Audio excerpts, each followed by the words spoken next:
The trilobite has an incredibly complicated eye. That's called the tower eye trilobite. That's each of those little dots is an eyeball, a lens connected to the brain. Now, you atheists say trilobites are supposed to be the index fossil from they're one of the earliest ones to evolve back in the Ordovician or Cambrian. The trilobite already had the most complicated eye ever. You think that evolved first? You guys are insane for believing that stupid religion, okay? Trilobite, extinct marine. No, they're not extinct. There's some still around, okay? Trilobite. We covered that before. The first appearance of the trilobite is from a way long time ago, 521 million years ago. It had the most complicated eye. No, trilobites. I got some. Don't I have them here? Or they're in the, whoa. I got trilobites. Maybe I put them back in the science center. Anyway, we got. Here's one. Right. Okay. Here's one of the tower eye trilobites. Yeah.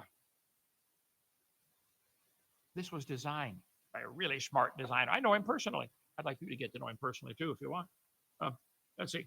The largest trilobites were 28 inches long. Big trilobite. What are the trilobites? Oh, from the Permian. There's no such thing as a Permian area. You guys knock it off, okay? Quit pretending. They call it trilobite. Tri meaning three lobes. It has three parts to its body. The trilobite. There were some really, really big ones, okay? Really big ones. All right, let's see. The most complicated eye. The evolution of sight. You know, they think, oh, yeah, eyeball just evolved by chance. Hexagonal numbering in the 100 to tens of thousands. Each lens connected to a nerve going to the brain. Each one of those little lenses. They had many thousands of lenses all wired to the tiny brain. Tiny's misspelled, sorry. There it is. Let's see, the holocroal eye. Let's see, 15,000 lenses. And you think nobody designed it.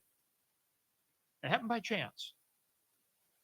Are you dumb in any other area? Or is that all we got to worry about? Can you drive without, hurting anybody? Tower-eyed trilobite. Ha. Wow.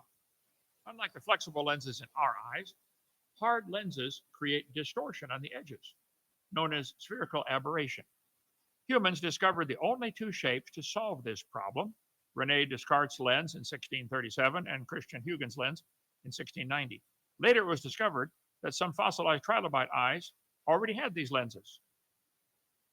The only way to get rid of chromatic aberration is a special curve on the lens, and they already had it. Guys, who's designed? Human eyes are amazing. Animal eyes are amazing. The weirdest eyes in the animal kingdom see a world we can't imagine. They can see colors we can't see. Birds have 6 photoreceptors, 4 cones for tetrachromatic vision, a rod for an unusual double cone for non-colored motion perception. Have protein in their eyes could allow them to see the magnetic field.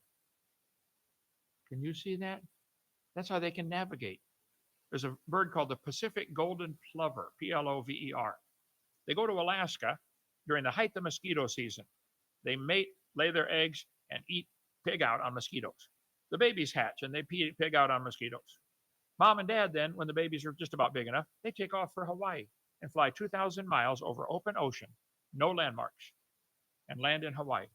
2 weeks later, the babies take off and fly 2,000 miles and land with their mom and dad.